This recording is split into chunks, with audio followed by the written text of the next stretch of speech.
चलिए बच्चों, चलिए प्रश्न को पढ़ते हैं। यहाँ पर लिखा है, एक तार के स्थान पर उसी लंबाई का तथा उसी पदार्थ का परंतु दोगुने व्यास का जो है एक अन्य तार लटकाया जाता है। तो पहला, हमें दिए गए भार के अंतर्गत इसकी लंबाई में वृद्धि पर क्या प्रभाव पड़ेगा।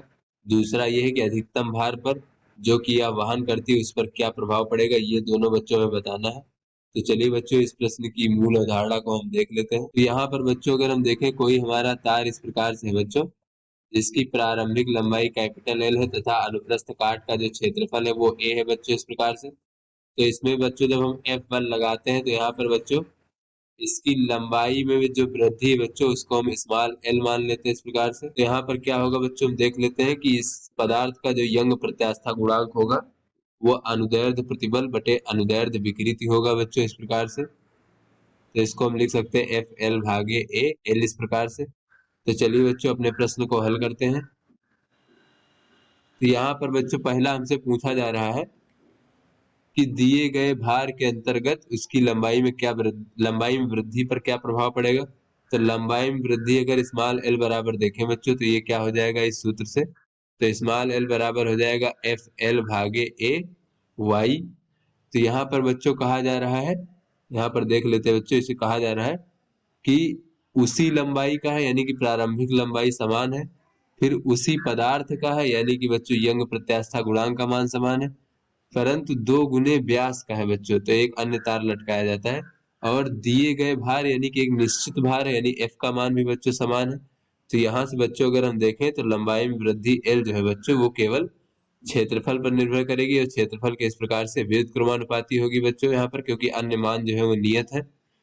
तो यहाँ पर बच्चों अगर हम क्षेत्रफल देखें तो क्षेत्रफल क्या होता है, पाई आर का वर्ग होता है, जहाँ आर त्रिज्या होती है।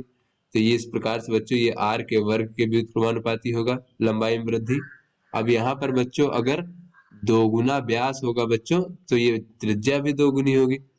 तो यहाँ पर बच्चों हम देख लेते हैं, अगर बच्चों इसको हम कह सकते हैं L2 भागे L1 बराबर R1 का वर्ग भागे R2 का वर्ग बच्चों। तो यहाँ से L2 क्या हो जाएगा, बाद में लंबाई में वृद्धि है बच्चों, इस प्रकार से। और L1 क्या है, पहले जो हमारा तार था उसकी लंबाई में वृद्धि है बच्चों।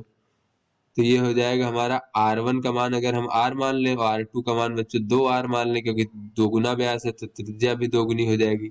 और गुणे बच्चों L1, तो इस प्रकार से देखें तो ये L2 बराबर हमें प्राप्त हो जाएगा बच्चों L1 बटे 4, यानी कि लंबाई में वृद्धि जो है वो चौथाई हो जाएगी, रह जाएगी। यहाँ पर हम देख लेते हैं, अगर हम 2 गुना व्यास ले लेंगे तो दिए गए भार के लिए लंबाई में वृद्धि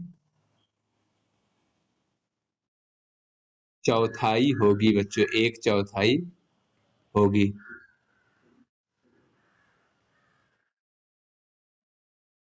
तो चलिए बच्चों अब हम दूसरा देख लेते हैं। दूसरा हमसे पूछा जा रहा है कि अधिकतम भार जो वह वहन कर सकती है उस चीज पर कितना प्रभाव पड़ेगा बच्चों। तो यहाँ से अगर हम अधिकतम भार एफ का जो बच्चों बल लगा रहा है भार के द्वारा, वो एफ का मान अगर हम देखें इस सूत्र से तो एफ बराबर क्या हो जाएगा बच्चों।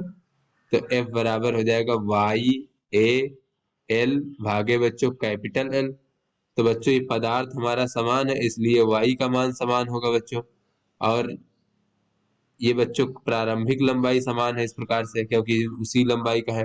और बच्चों स्मॉल एल क्या होगा, वह भार जिस पर ये टूटेगा बच्चों, तो लंबाई में वृद्धि का मान भी समान होगा। तो यहाँ से बच्चों ये ब्रेकिंग बल देख ले बच्चों, जहां तक अधिकतम अधिकतम भार बच्चों टूटने से पहले तक का भार जो उसकी वो वहन कर सकती है वो हमारे अनुप्रस्थ काट के क्षेत्रफल के अनुपाती होगा। और जो क्षेत्रफल होता है बच्चों पाई आर का वर्ग होता है, इस प्रकार से ये त्रिज्या के वर्ग के अनुपाती होगा। तो इसको अगर हम देखें तो ये F2 भागे F1 बराबर हो जाएगा हमारा, ये हो जाएगा R2 का वर्ग भागे R1 का वर्ग। तो R2 हो जाएगा बच्चों 2R मान लें, R1 को R मान लें, तो इस प्रकार से इसका वर्ग हो जाएगा, तो R से R कट जाएगा।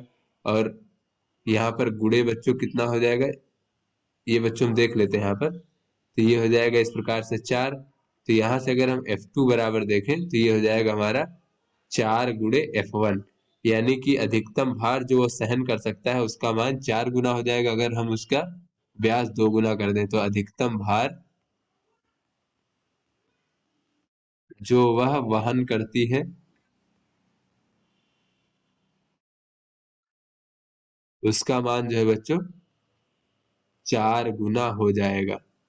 पहले अगर वो F1 तक वहन कर सकती थी तो अब 4 F1 वहन कर सकती है, 4 गुना हो जाएगा। तो इसमें पूछा जा रहा है बच्चों क्या प्रभाव पड़ेगा, तो 4 गुना हो जाएगा।